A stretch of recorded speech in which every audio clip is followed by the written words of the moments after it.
பூக்குட்டி ஓடி வந்து சாந்தாவோட கழுத்தை கட்டிக்கிட்டது சாந்தாவுக்கு வரம் கேட்டு கை கூப்பி நிற்கும்போது அந்த வரமே வந்து கையில் விழுந்த மாதிரி ஃபீல் ஆகுது.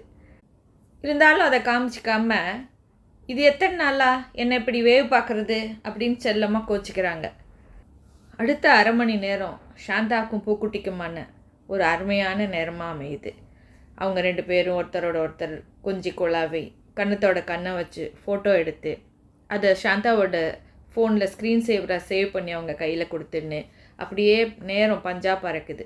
எல்லாம் முடிஞ்சு கிளம்பலான்னு நிமிரும்போது கோயில் வாசலில் பைக்கில் சாஞ்சிக்கிட்டு அவங்க ரெண்டு பேரையும் பார்த்துக்கிட்டு நிற்கிறான் மகேந்திரன். கண்கள் மலர தன்னை நோக்கி வந்த அம்மாவோட முகத்தில் பொங்குன சந்தோஷத்தை கவனிக்க தவறல மகேன். 3 பேருமா கிளம்பி பூக்குட்டி அவளோட ஹாஸ்டலில் விட்டுட்டு சாந்தாவும் மகேனும் வீட்டுக்கு வந்து சேர்றாங்க. ஹாய். தன்னோட திங்ஸ் எல்லாம் பேக் பண்ணிக்கிட்டு இருந்த பூக்குட்டிக்கு இந்த சத்தம் தூக்கி வாரி போடுது. ஏன்னா அந்த சத்தம் அவள் முதுகுக்கு பின்னாடியிலேருந்து வருது. திரும்பி பார்த்தா அங்கே மகேன் நிற்கிறான். பதறி போகிறா பூக்குட்டி. இது லேடிஸ் ஹாஸ்டல் இல்லையா? அச்சோ, இங்கே எதுக்கு வந்தீங்க? வார்டனக்கா பார்த்தா பிரச்சனை ஆகிடும் அப்படிங்கிறா. அவளோட பதஷ்டமும் அவள் விரல்களை எல்லாம் பிசைஞ்சிட்டு நிற்கிற கோலமும் அவனுக்கு பார்க்குறதுக்கு ரொம்ப சுவாரஸ்யமாக இருக்குது.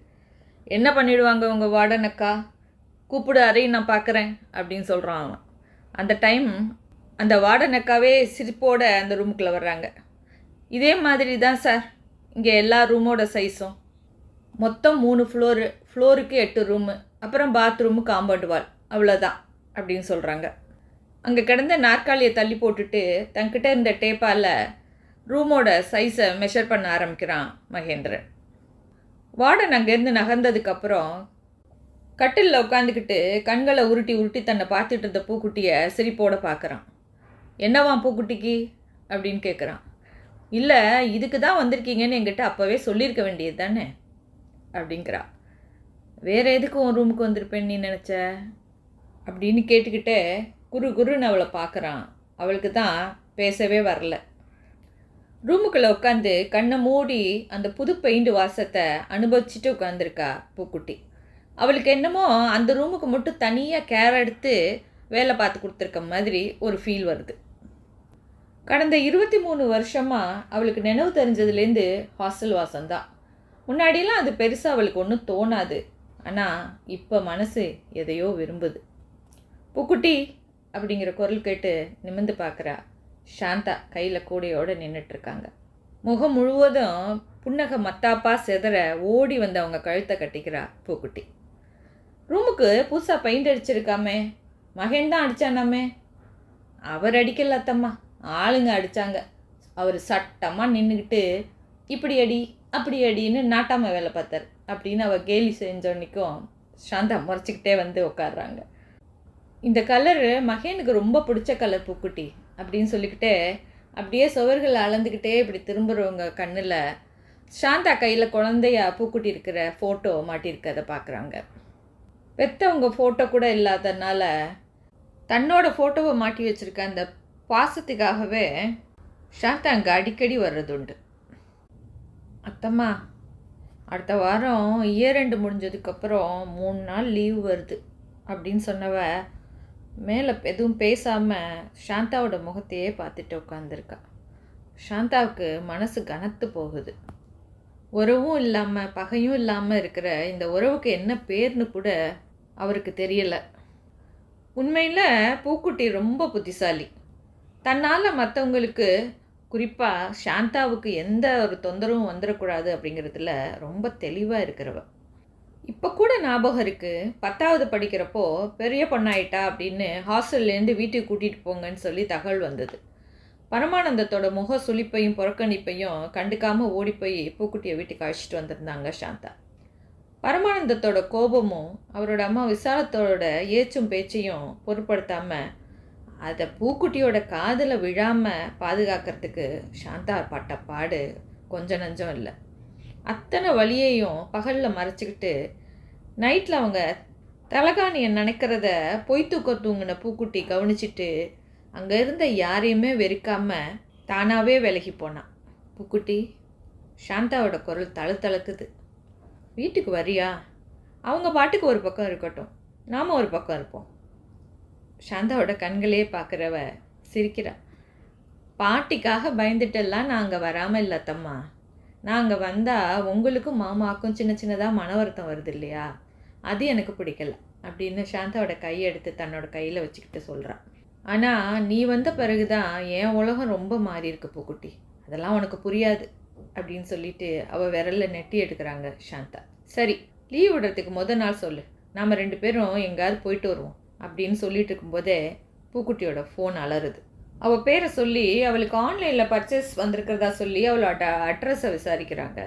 அட்ரஸை சொல்லிவிட்டு சாந்தாவை புரியாமல் பார்க்குற பூக்குட்டி, ஆன்லைன் பர்ச்சேஸில் என் பேரில் திங்ஸ் வந்திருக்குன்னு அட்ரஸ் கேட்குறாங்க அத்தம்மா, நான் எதுவும் ஆர்டர் கொடுக்கலையே அப்படின்னு அவள் சொல்லிகிட்டு இருக்கும்போதே மறுபடியும் அவள் ஃபோன் அலறுது. 2 பேரும் ஒன்றா ஸ்க்ரீனை பார்க்க அதில் மகேன் அப்படிங்கிற பேர் வருது. திக்குன்னு இருக்குது பூக்குட்டிக்கு. சொல்லப்போனால் அவனோட மொபைல் நம்பரையே அவன் அவளுக்கு பொங்கல் கொண்டுட்டு வந்த அன்னைக்கு தான் அவள் வாங்கி சேவ் பண்ணான். இது வரைக்கும் அவன் அந்த மாதிரி அழைச்சதே இல்லை. இப்போது சாந்தா வேறு இருக்காங்க. அத்தம்மா என்ன நினச்சிக்குவாரோன்ற ஒரு பரிதவிப்போட அவள் நிமிர்ந்து பார்க்குறா. சாந்தா கன்னத்தில் கையை வச்சுக்கிட்டு பூக்குட்டியே பார்த்துட்ருக்காங்க. ஸ்பீக்கரில் போடு, நான் இங்கே இருக்கேன்னு சொல்லாத அப்படிங்கிறாங்க சாந்தா. ஹலோ பூக்குட்டி. சொல்லுங்க மகேன். குரல் கிணத்துக்குள்ளேருந்து வருது. உனக்காக சில பொருட்கள்லாம் ஆன்லைனில் பர்ச்சேஸ் பண்ணேன், இன்னும் கொஞ்சம் நேரத்தில் வந்துடும் அப்படின்னு அவன் சொல்லிகிட்டு இருக்கும்போதே சாந்தா அந்த குரலில் ஒரு ஆராய்ச்சி பண்ணிகிட்டு இருக்காங்க. என்ன பொருள்? ஒரு ரூமுக்கு வந்தப்போ தான் பார்த்தேன், ஒரு கப்போர்டு கூட இல்லை. ட்ரெஸ் எல்லாம் எங்கே வைப்ப? அந்த சின்ன சூட்கேஸ்லேயும் பேக்லேயும் போட்டு வச்சுருக்க. நிறைய பேர் இருக்க இடம், பணம் நகையெல்லாம் பாதுகாப்பாக வைக்க வேண்டாமா அப்படிங்கிற மகனோட அக்கறையில் தலையை ஆட்டி உதடு பிதுக்கி சாந்தா கேலி செய்கிறாங்க. பூக்குட்டி என்ன செய்கிறதுன்னு தெரியாமல் தலை சொல்லிடுறா. அப்புறம் ஒரு சின்ன ஃபோல்டர் டைப்பில் டேபிள் வாங்கியிருக்கேன், ஒர்க் பண்ண அயன் பண்ணெல்லாம் யூஸ் ஆகும். இப்போது சாந்தா கையில் போட்டிருந்த வளையலை முன்னாடி பின்னாடி தள்ளிக்கிட்டே சிரிச்சிட்டு உட்காந்துருக்காங்க. வேறு ஏதாவது தேவைப்பட்டாலும் என்கிட்ட தயங்காமல் கேளு, நீ சம்பாதிக்கிறதால மட்டும் பெரிய ஆளாயிட்ட தான் நினச்சிக்க வேண்டாம். இப்போவும் உன்னோட கேர்டேக்கர் நாங்கள் தான், ரோஷமாக சொல்கிறோம். அடேங்கப்பா. சாந்தா சத்தம் இல்லாமல் சொல்லி சிரிக்க பூக்குட்டி தர்ம சங்கடத்தோட உச்சத்தில் உட்காந்துருக்கா. இதோட நிறுத்தியிருந்தா கூட கதை ரசாபாசமாகி இருக்காது. அடுத்து அவன் ஒரு ஆட்டோபாமை வீசுகிறான். அப்புறம் உடனே ஓடி போய் உன் அத்தம்மாட்ட சொல்லாத, அவங்க வேற ஏதாவது தப்பாக யோசிக்க போகிறாங்க, அவங்களுக்கு அவ்வளோ விவரம்லாம் பத்தாது. அவன் சொல்லி முடிக்க சாந்தாவோட முகம் அஷ்டகோணலானது. ஆனால் மனசில் சொல்ல தெரியாத ஒரு மகிழ்ச்சி அவங்களுக்கு வருது. பாரேன், எனக்கு விவரம் பத்தாதம்மா, வரட்டும், அவனுக்கு இருக்குது அப்படின்னு கருவிக்கிட்டே பொருட்கள்லாம் வந்தோடனையும் எல்லாத்தையும் அழகாக அங்கே அரேஞ்ச் பண்ணிவிட்டு மஞ்சள் தடவி சாமி கும்பிட்டுட்டு முதல் பணமாக தானே கொஞ்சம் பணம் உள்ளே வச்சுட்டு அங்கேருந்து கிளம்புறாங்க. மனசெல்லாம் நிறைஞ்சு போயிருக்கு. வீட்டில் எல்லாரும் தூங்கிட்டாங்க. மகேன் இன்னும் வராததுனால சாந்தா அவனுக்காக டிவி பார்த்துட்டு காத்துட்ருக்காங்க. கொஞ்ச நேரம் கழித்து வீடு வந்த மகேன் தனக்காக காத்துட்டு இருந்த அம்மாவோட தலையில் தடவி செல்லம் கொஞ்சிட்டு போய் ட்ரெஸ் எல்லாம் மாற்றிட்டு சாப்பிட வந்து உட்காடுறான். தட்டில் ஆவி பறக்க இட்லி மட்டும் வருது, தொட்டுக்க ஒன்றையும் காணோம். சாம்பார் எங்கம்மா? கபோர்டில் இருக்குப்பா அப்படின்னு பதில் வர அதிர்ந்து போய் நிமிர்ந்து பார்க்குறான். என்னது, சாம்பார் கபோர்டில் இருக்கா? அச்சோ, தப்பாக சொல்லிட்டேன், ஃப்ரிட்ஜில் இருக்குது.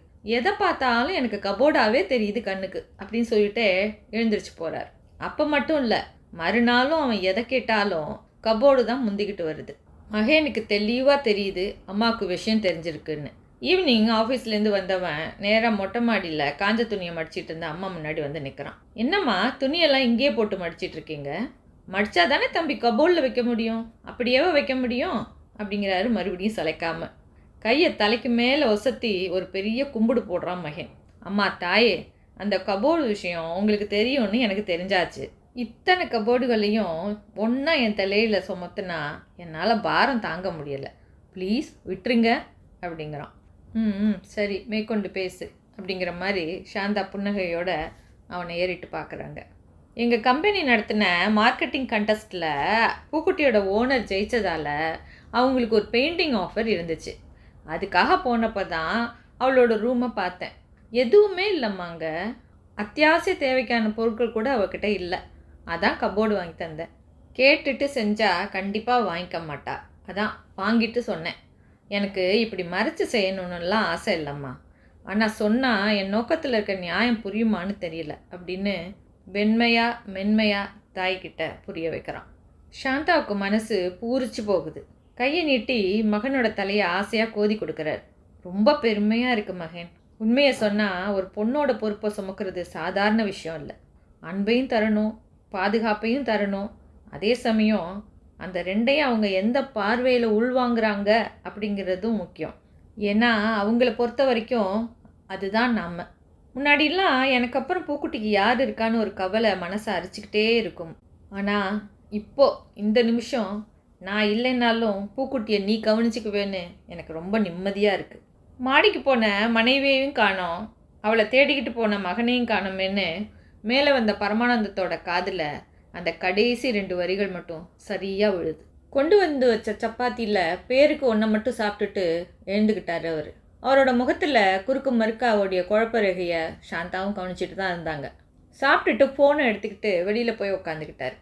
2 நாளைக்கு முன்னாடி தான் காஞ்சிபுரம் கிளம்பி போயிருந்த அவரோட அம்மா கிட்ட ஏதோ முகம் பார்த்து மாமாங்க ஆன ஒரு சின்ன பையனை மாதிரி பரிதவிச்சு பேசிக்கிட்டு இருந்தவரையே பார்த்துக்கிட்டு நிற்கிறாங்க சாந்தா.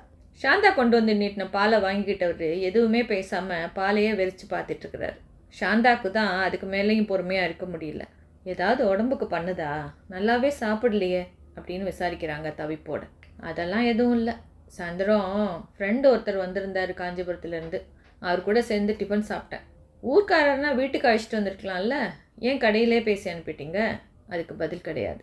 பெரிய பெரிய பூந்தொட்டி, ஒரு ஓரத்தில் குமிச்சு வைக்கப்பட்டிருந்த செம்மண், அப்புறம் அதை ஒட்டி கருப்பு கவர்களில் நிறையா பதியம் போட்ட செடியெல்லாம் இருந்துச்சு. இதெல்லாம் யார் வாங்கிட்டு வந்தது அப்படின்னு கேட்குறாரு மனைவியை. மகேன் தான் செடி வளர்க்க போகிறானா, பவளமல்லி வாங்கிட்டு வந்திருக்கான், அவ்வளோதான். தாடையை நீவிக்கிட்டே மனைவியை யோசனையாக பார்க்குறாரு.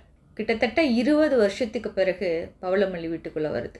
இந்த வருகையும் அவருக்கு இயல்பாக இல்லை. 20 வருஷத்துக்கு முன்னாடி இந்த பவளமல்லி மலர்களை வச்சுக்கிட்டு தான் பூவிழி பூக்குட்டியானது.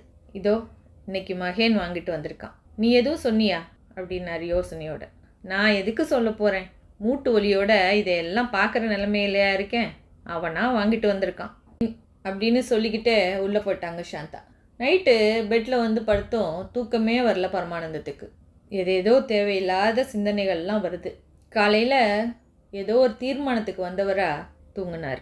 முட்டுக்காடு வந்து இறங்கினப்போ கால்கள் 2ம் ரப்பர் பந்தை போல் வெறப்பாக இருந்தது சாந்தா அம்மாவுக்கு. பக்கத்தில் ஸ்டைலாக கூலிங் கிளாஸ் போட்டுக்கிட்டு தோளில் பையோட செல்ஃபி எடுத்துகிட்டு இருந்த பூக்குட்டியை பார்த்ததும் அவருக்கு சிரிப்பு வருது. பூக்குட்டி அப்படின்னு சத்தமாக கூப்பிடுறாரு. வர்ற இடத்துலலாம் பூக்குட்டி நாய்க்குட்டனெல்லாம் கூப்பிடக்கூடாது அத்தம்மா, எல்லாரும் சிரிப்பாங்க. கால்மி பூவிழி, மிஸ் பூவிழி சிஏ. கண்ணாடியை சரி செஞ்சுக்கிட்டு அவள் சொல்லவும் செல்லம்மா அவள் தோளில் ஒரு அடி விழுது. டேங்கப்பா, ஆட்டம் பலமாக இருக்கே, இனிமேல் சப்பானியை கோபாலகிருஷ்ணன் தான் கூப்பிடணுமோ? என்னால் முடியாதுப்பா அப்படின்னு சொல்லிட்டு சிரிக்கிற பூக்குட்டி சினுங்கிறா. பூக்குட்டிக்கு இயர் முடிஞ்சு 3 நாள் லீவ் வருதுங்கிறத பற்றி சத்தமாக வீட்டில் சொல்லிக்கிட்டே இருந்தாங்க சாந்தா. அவளை இங்கே வர சொல்லுங்கம்மா, ஜாலியாக இருக்கும் அப்படின்னு சாப்பிடும்போது சௌமி கூட வாக எடுத்து கொடுத்தா. ஆனால் பரமானந்தத்துக்கிட்டேருந்து தான் ஒரு சின்ன தலையசைப்பு கூட இல்லை. அவரை மீறிக்கிட்டு அதை செய்கிறதுக்கான தைரியம் சாந்தம்மாவுக்கு இருந்தால் கூட தானாக கணவரான்னு ஒத்தைக்கு மல்லுக்கு நிற்கிற விஷயம் இதில் இல்லைங்கிறத தாண்டி இதில் பூக்குட்டியோட தன்மானமும் அடங்கியிருக்கு. அழையா விருந்தாளியா இங்கே வந்து பார்வையாலையும் செயல்களாலையும் பரமானந்தம் செய்கிற அவமானங்களை எல்லாம் அவள் தாங்கிக்க வேண்டிய அவசியம் இல்லைன்னு நினைக்கிறாங்க அவங்க. அதுக்காக பூக்குட்டியை அனுசரணைக்கு ஏங்க வைக்கவும் அவங்களுக்கு பிரியம் இல்லை. அதான் மகேன்கிட்ட சொல்லி இந்த பிக்னிக்கு ஏற்பாடு பண்ணியிருக்காங்க. முதல்ல சௌமியாவும் வரதா தான் இருந்துச்சு. கம்ப்யூட்டர் சென்டரில் டெஸ்ட் இருக்குன்னு சொல்லிட்டு அவன் நின்றுக்க வேண்டியதாக போயிடுச்சு. அதனால் இவங்க 2 பேர் மட்டும் கிளம்பி வந்திருக்காங்க. இப்போது மகேந்திரன் தான் பாதுகாப்பான ஒரு ட்ராவல்ஸில் 2 பேருக்கும் டிக்கெட்லாம் புக் பண்ணி அனுப்பி வச்சுருந்தான். காலையில் கிளம்புனா நைட்டு வந்துடலாம். நடக்கிறது என்னமோ ஒரு நாள் கூத்து தான், ஆனால் அதுக்கான ப்ரிப்பரேஷன் 2 நாளாக நடந்தது. ஸ்நாக்ஸ்லாம் பண்ணி வீட்டில் 3 பேருக்கு சாதம் கிளறி வச்சு மிச்ச சொச்ச வேலையெல்லாம் முடித்து ஒரு குட்டி பையில் ஒரு நாளைக்கு தேவையான மருந்து மாத்திரை மூட்டு வலி தைலம்னு எல்லாத்தையும் சேகரிச்சுக்கிட்டு பயணத்துக்கு தயாராகிற நிகழ்வு பயணத்தை விட சுவாரஸ்யமாக இருக்குது. அங்கே நடக்கிற ஆர்ப்பாட்டம் எல்லாத்தையும் பரமானந்தம் பார்த்துக்கிட்டே தான் இருந்தார். எதுலேயும் தலையிடலை, தன்னோட கருத்துக்களையும் எதுவுமே சொல்லிக்கலை. எங்கேயோ கிடந்த சனியனை தூக்கிட்டு வந்து வளர்த்துக்கிட்டு இவ ஆடுற ஆட்டம் போதாதுன்னு இப்போ பிள்ளைகளையும் தன்னோட கட்சி சேர்த்துக்கிட்டு திரியிறா. கடைக்கு வந்ததும் அம்மாவை ஃபோனில் அழைச்சி இப்படி சொல்கிறாரு பரமானந்தம். அந்த நாள் முழுசும் பூக்குட்டியோட முகத்தில் பொங்கி வழிஞ்ச உற்சாகத்தில் தன்னையே மறந்து போகிறாங்க சாந்தா. போக எங்கேயுமே இடமில்லாத அந்த குழந்தையோட முகத்தில் இருந்த அந்த ஏக்கம் ஒரு தாயாக அவருக்கு புரியுது. சொல்லணுன்னா இப்போல்லாம் இந்த மாதிரி ஒரு நீண்ட பிரயாணத்தெல்லாம் அவர் செய்கிறதே இல்லை. ஒரு 10 நிமிஷம் காலை ஒரே மாதிரி வச்சுருந்தாலே முட்டி கீழே கால் மரத்து போகுது அவங்களுக்கு. ஆனால் அத்தனையும் தாண்டி தன்னோட பூக்குட்டிக்காக இவ்வளோ தூரம் வந்திருக்கிறாங்க. அத்தம்மா அங்கே பாருங்களேன், அத்தம்மா வாங்க போட்டில் போயிட்டு வந்துடலாம், அத்தம்மா இதை சாப்பிட்டு பாருங்க. ஒரு கூண்டி கிழிக்கு வானம் கிடைச்ச உற்சாகத்தோட சிறகடிக்கிறா நம்ம பூக்குட்டி. அவளோட இந்த சந்தோஷத்தையும் உற்சாகத்தையும் பார்க்கறதுக்காக எந்த வலியையும் தாங்கிக்கலான்னு தனக்குள்ளே சொல்லிக்கிட்ட சாந்தா தன்னோட கால் வலியெல்லாம் பொருட்படுத்தாமல் அவள் இழுத்த இழுப்புக்கெல்லாம் காலை இழுத்துக்கிட்டே உடன்படுறாங்க. நைட்டு பஸ் அவங்க ஏரியாவுக்கு வந்து சேர்ந்தப்ப மணி 11:30 தாண்டிருச்சு.